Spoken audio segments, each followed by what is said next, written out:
All right, so hey everybody, welcome to the Be Insightful in Technology podcast. I'm glad you guys are tuning in to gain some knowledge, wisdom, and understanding with me and Byron. And we have a guest today that is at the beginning of his professional career. He's went through school, he completed it last year, and now he's like really getting his footing. So we want to bring him on for you guys to talk to and hear his experience, and I'll let him tell us about more of what he does. So yeah, go ahead and introduce yourself and let us know how people can find you. How you guys doing? My name is Brandon Moore. You can find me on LinkedIn at Brandon Moore on LinkedIn. Pretty simple. I do have an Instagram account as well, and you can find me at bmore the one. So BMOORETHE one. All right. So, what do you currently do, Brandon? So currently, I'm a cybersecurity analyst. I'm working out of Atlanta at Georgia Pacific. All right. So, what does that actually entail from a day-to-day basis? So from a day-to-day basis, my role is to look at different networks and computer systems and see how we can make those systems more secure. Um, we don't want to give up any critical data or information from the company. We don't want anything leaked out. Um, we're also trying to come up with innovative techniques to secure our networks. So my pretty much day-to-day is helping out with securing our servers. I work uh, close with the automation engineer. He's building out new servers, and I'm just going over those servers and making sure that they're secure. Um, Going through meetings. I'm relatively new. I just started in January, so it's a new role, but I have been with the company for about a year. Started off as a co-op, and then I did an internship as well. So that's pretty much my day to day. Oh, can we talk more on that co-op situation? So, how did you end up at Georgia Pacific through a co-op program? Um, well, I started at Georgia Tech with my master's program in 2022. So I started there, and immediately about the second week there, I went to the career fair. So I went to career fair, talked to a bunch of great companies, and I got an interview the next day with a few companies. And Georgia Pacific, it really stuck out to me, and I did great at the interview, and got an offer in about 2 weeks for an internship. But then they saw that I was in the master's programs, and they really liked me. They said I did a great job at the interview, and they said we can kind of bring you on now, and you can work as a co-op and do like 30 hours a week as well as school. And then once that summer came around, I transitioned into the internship role and had a great time doing the internship role. I was in the office more, got to work on some projects, and then went back into co-op and graduated. So after I graduated, I was given a offer, and that's where I am now. So Oh, was that's there like a actually great. rotational? My Oh, bad. go ahead. I Go ahead. was Go gonna say, ahead. was there like a rotational co-op that you did? Like, a semester on, a semester off? No, it was just a basic co-op. Like I said, 30 hours, and I was working from home. They gave me that offer, and I was initially just supposed to stay on as a co-op. Like the traditional role would have just been staying on as a co-op and doing that co-op throughout the summer as well, and then the next fall. But they transitioned me into the internship role just to get more experience with, going on some of the trips to the different mills, learning a little bit more about the company, and then being around the other college students as well. So that was a great opportunity, and that's kind of how the co-op role went. So traditionally, I would have just stayed a co-op, but I got a great opportunity to be an intern as well. So Was it your first time going to career fair? yes, at Georgia Tech, it was my first time going to the career fair. They have a great career fair, but I've also been to the career fair at my Alabama A&M University. That's where I got my undergraduate degree. Okay. Are you originally from Alabama or are you from Georgia? I'm from Atlanta, Georgia. So, yeah. Okay. Was it what were your degrees in? My undergraduate degree was in management information systems. It was a business degree. Um, Mhm. and then my master's degree was in cybersecurity. Okay. How long total did it take you to complete both? My 4 years for undergraduate and 2 for graduate.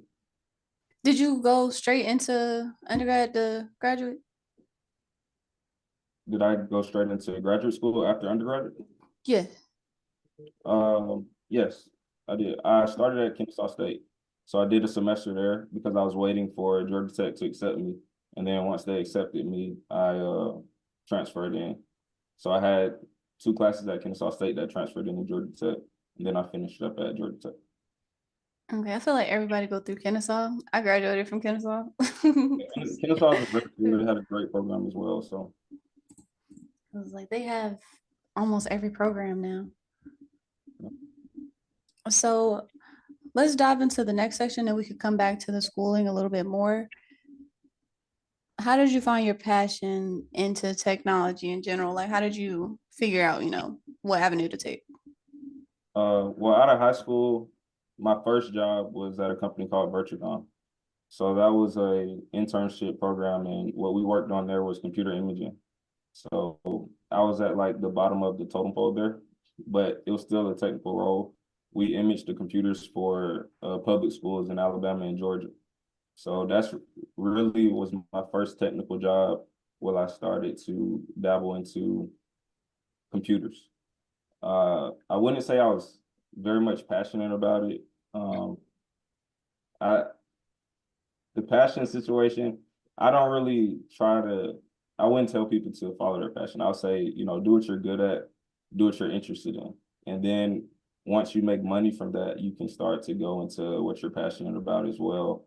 And you can look into other avenues. But tech is something that I was interested in, cybersecurity, very much interested in. We see where the world's going right now. We're having cyber attacks, we're having infrastructure attacks, things of that nature. And it's interesting, it's exciting, it's not a dull moment, really. So that's how I kind of decided to get into cybersecurity after undergrad, as well as going through various internships and being able to talk to the guys at the company, doing a bunch of get to knows with people outside of my group. Because I started off as a data analyst, but I was also able to talk to people that weren't data analysts and see what they were doing, what their day-to-day was. And cybersecurity interested me, and I knew I wanted to go to grad school. So when I was making that decision on what I wanted to pursue, of course, I looked at the salaries, the trajectory of where you can go from each field. So I would say to look at those things and see what you're good at, and then attack those things and get around people that are in the field or in places that you want to be in. That's a great way to stay on track and stay on path and not, fall off and get back on and go in circles for a while and waste time. All right, so to dive deeper into that, you mentioned like basically networking with people, and we talk about that a lot on the podcast. How did you present yourself in these situations around other people? Like, did you tell them like things that you were interested in? Did you ask them about themselves? Like, what was the kind of pretense to explore those different options of what people were doing? Well, people like to talk about themselves, so I always let people talk about themselves first. I get a good understanding of their background and how they got to where they are in their positions. So, you just go up to people and ask them, hey, how you doing? My name's Brandon, and I'm thinking about pursuing cybersecurity. I heard you had a great background in it. Somebody introduced me, or I heard about you from somewhere, and I just wanted to know how did you get into the position you are now? And then they'll You go on know, about it. They'll tell you everything. They'll tell you about their undergraduate experience and if they did grad school. I remember talking to one of my managers and I was asking him what he thought about grad school. Should I go right after college or should I get some work experience? And he told me, once you graduate and you get into the real world and you're just working and stuff, you're going to get into that zone of just getting up and grinding and going to work. You're not going to want to go back to school and start studying and reading books and stuff again. So he said you might want to just go handle that as soon as you can. But you can also get into like organizations. I'm a Alpha. That's a great organization to meet like-minded individuals. I've met a lot of people that are in tech, STEM, engineering, and you can pick their brains and see how they like their field, what are they doing, and they'll tell you. I wouldn't say don't try to do anything by yourself. That's not a good route to take. Look at podcasts like we're doing right now. Reach out. And so I actually like your advice because honestly, when you mentioned you just asking people what they do, that's how simple it is. Yeah. Like I got your information from somebody and I reached out to you and I was just like, I don't know what they're gonna say. That's how majority of the podcasts work. Like if there's something I'm interested in, there's people I want to talk to. It's like, did they reach out to me? If not, how could I reach out to them? So I think we talked about this on a couple podcasts away. People are just like a call away, a chat away, and that can really change the trajectory of your life. Like honestly, I used to work at Walmart doing pickup, and this was like right after high school, and I had did my stuff, did my schooling, and I'm just figuring out, how to get into the industry. During those pickup times, I saw somebody wearing a Cisco shirt, and he actually reached back out to me like a couple of days ago to congratulate me on my work anniversary. But he literally sent me the posting for like the Home Depot thing, and then that honestly scaled my career from then. So it was just reaching out to people, just not being afraid to just talk to them and ask them about what they do because you never know how that can help you. Mhm. So I think it's much easier now to do that as well. Like I know like the younger generation, they're probably not used to just walking up to people and talking to them and saying, "Hey, my name is so and so, and I would like to know about this." But it's easier to just you can call somebody, you can DM them, find their LinkedIn, you can search Instagram accounts. There's so many different avenues now for the younger generation. I think they should take advantage of it. And you got to be competitive out here. Nothing's going to come easy, especially stuff that you want. So you have to go out and get it if you really want, because everyone's competing for the same thing. mhm. Was it? I think I was listening to something earlier that was mentioning how once you graduate like college, your peers become technically your competition out in the Hmm. workforce. So it's like it's always a how can I better improve myself to get to the things that I really want. That's one of those things where you have to differentiate yourself. Like you go into career fairs and you're talking with people and you got to interview the next day. Some people won't even go to the career fairs. Some people won't Hmm. even go to their student like services center that's meant to help them out because they just go to school and they do their homework and they're done. But it's all the different aspects that come along with it. College is meant to provide it's meant to be a resource for you to utilize to help you outside of school. Yeah. So I could as just we like some people just don't know, or some people are scared, and that's where Hmm. just being around other people that can kind of motivate you. If your roommate is like, I'm about to go to the career fair, and then he comes back and says, I just got a job offer, and then he says, we got another career fair tomorrow. You should come with me. The guy that didn't go yesterday, he's probably gonna be like, well, yeah, I'll go. Like, what do I need to do? And he'll just coach him up and talk to him. Everyone's not blessed with a great roommate, I know that, but you can still just go out and see people in your field, talk to them and see how they're getting in the places that you want to go to. That's why I say don't take advice from anybody that's not in a position that you want to be in. definitely. Oh, okay. So let's talk about what has inspired you to kind of take this path. What's inspired me? Um,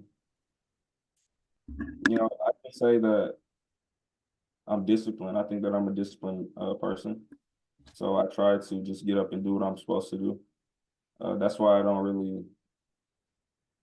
not really a passionate person. I feel like being passionate is something that you have to be motivated for. And I'm not motivated every time I wake up in the morning to go to work or go to the gym or do anything that I'm supposed to do. I'm just disciplined to do it. Also, my parents, they inspire me.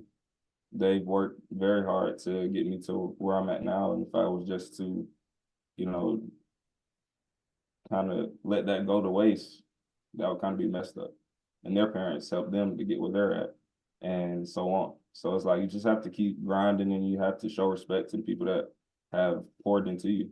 And the least you can do is just try your best and be disciplined and not be lazy and lethargic and just somebody that you wouldn't want your kids to be. That's how I look at it. So, you know, I'm inspired. I'm inspired by my parents, seeing them grind, and I like to inspire other people. So I like to give people advice and help them get to the places they want to be. And I think that kind of sums it up. I want to kind of segue off of that question also. So how do you stay motivated in spite of like everything that you have to do? I understand that you said you're like disciplined to rise to the occasion, but I feel like there's a certain level of motivation that's required in order for you to like actually see the discipline through. So how do you stay motivated in light of all that? Well, for me, I think that I may be different than, other people, but I'm just disciplined. So I just wake up and do what I'm supposed to do every day. That's just what I do. I've done that for a long time, and that's come from uh maybe from athletics, maybe from hanging around certain types of individuals. So I'm not motivated all the time. Sometimes I'm like, I don't want to do this, and I'm like tired, and I'm like, oh, I want to lay in bed some more or something like that. But like we were Mhm. talking about earlier, life is competitive, and everyone wants pretty much the same thing out of life. It's other guys that want the car I want, they want the life I want, the house I want, and I know that they're out there competing just like me. So when I think about those things, I know that I have to stay disciplined and outwork them and do what they won't do. Because if they're just going off of, oh, I'm motivated, then they'll soon not be motivated, and then they won't do what they need to do. If getting a fancy car motivates you, once you get that fancy car, you'll probably just stop. So if you just want to get your degree and bring your degree back home and show your family, and then that's what was motivating you, and once you do that, you stop, then you're gonna lose. So it's just like you just have to be disciplined and do the same thing over and over, and it compound effects, and you'll get probably past where you want to go to, and you'll just keep going. So that's kind of the way I look at it. Uh, I'm guessing like if you really want like another type of answer, I would say, you know, my family motivates me, seeing what they've done, and I feel like I have to 10x whatever they do.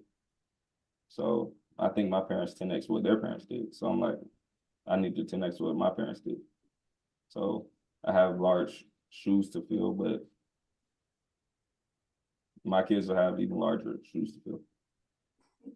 Okay. No, I respect your first answer. That's fine. That's the most real answer. Being disciplined is more important than being motivated. Yeah. Because at the end of the day, the work still has to get done. Like the tasks still have to get completed. Yep. And it's like, I know a lot of times we ask the passion question because it's how can you, I definitely advocate for, do your passion and do it where it makes sense, as in find a way to bring value to others. That's essentially what happens. Like the materialistic things, once you get them, the motivation fades. Like you already have the item it's done with. It's like when you feel like you want, candy or something, it's that once you get it, it's like, did you really want it like that? It's that mindset of you got your fill, your dopamine rush is done. Exactly. Afterwards, you don't feel as good about it. Yeah. I look at it like I understand the question. There's a lot of podcasts, and you see like uh billionaires and a lot of influential people, and they'll say follow your passion, and they'll tell you to do these things. But I think that's kind of just a generic way of almost getting around the question of how do I become like you? Because I look at it like this: if you're talking to a Chinese billionaire or something like that, or billionaire in America, and you ask them what they did, and they say, well, we make concrete and steel. Those guys aren't passionate about concrete and steel or whatever they're manufacturing. They don't dream about that at night. They're not thinking about that. They're passionate about the money that they're making from doing that skill that they've learned. So I say if you're just going to follow your passion, some people are passionate about drawing. Some people are passionate about arts or like, singing or dancing. It's okay to be passionate about that. But if you follow that and it's not making any money, it's not that beneficial. It's not that beneficial. So I don't think you should follow your passion. I think you should, do what you're good at, do what you're interested in, and do what's going to make you some money. That is what they're not going to say. They're just going to say, follow your passion. And they're going to tell you various things to just make you feel good. But that's not what they did most of the time. So how do you feel about the statement of if you follow your passion in professionally, you never really work a day in your life? How do you feel about that statement? That's a true statement, but that's not majority of the outcomes that happen. I would say maybe 10% to 5% of people are doing what they really love and they're not working for real. They're just going in, doing something that they love, and that's really their passion. But that's like something that happens to 5 to 10% of people. Like if you're an NFL star or maybe you're passionate about coding or video games or something like that, and you just do that every day, all day, that's following your passion. But most people aren't doing that. I don't think most people are doing that. I think most people are getting up and they're grinding and they're doing what they are supposed to do to provide for their family, even if they don't necessarily like it. You can learn to like stuff, you can learn to love it, you can get better at it and stuff like that. But as you're younger or you're in college right now, you're not going to be passionate about you're not going to be passionate about everything. But once you learn it even more, you'll get passionate about it. Like some people, they go into degrees and they think it's very hard and they're stressed out about it. And it may kind of make them scared and make them like, oh, do I really want to do this? And it's like, yes, you really want to do this. You want to learn it. You want to keep going. You want to grind it out because you're not going to be passionate about when you're failing. You're not going to be passionate about when you're making mistakes. But once you learn all that stuff to get you to where you actually want to be, you'll be a happier person and you'll be passionate about all the information that you gained throughout the process. You need to be passionate about the process of getting to where you're supposed to be at. That's what I'll say. Be passionate about the process. Since you mentioned that not everybody gets to follow their passion, we all know that like America's living like paycheck to paycheck. So that provides an endless cycle of I'm just working for the check to provide. So you don't really get to do anything else outside of the job pretty much. So when I say getting into tech, like the podcast is definitely about getting into the tech industry because it helps you because you're making a good amount of money than like other careers with I wouldn't say you need to study for the longest amount of time just to break into it. It's a very it's not a hard barrier to entry here. If you're willing to learn the skill set for it, you can get in. If you're willing to put in the work and time to just learn the skill, you can get in. And the trajectory of where you take your career depends on you. Like it does. Like you can sit and be, L1 help desk for the longest amount of time if you want to, or you can keep building upon that and then you make more money essentially at a quicker rate than other careers. So it's like, for me, I know right now, I've technically been like out of school and working full time for about, what is it, 2 years officially out of school, but like around 3. When I left the job, I kept doubling my income. So it was like, all right, I can see where this can go. And it doesn't take me a long amount of time to learn the skills because, for one, you're learning on the job, you're talking with people. And if I want to sit down and take the time to learn for certification, I can. So it's easier this way rather than I have a lot of family members who work factory jobs, I'll say that. And they are always talking about, I'm gonna make $30, in 30 years. And I'm just like, why would you wait that long to get there? Like that's kind of where my mindset is. Like, why would you work this job but you don't like it? It's backbreaking labor. You don't like it, but you're talking about, other people have worked here this long. I'm gonna get a raise in 2 years. And I'm just like, why don't you use that time to learn a skill to do something that you want to do? If the job pays the bills,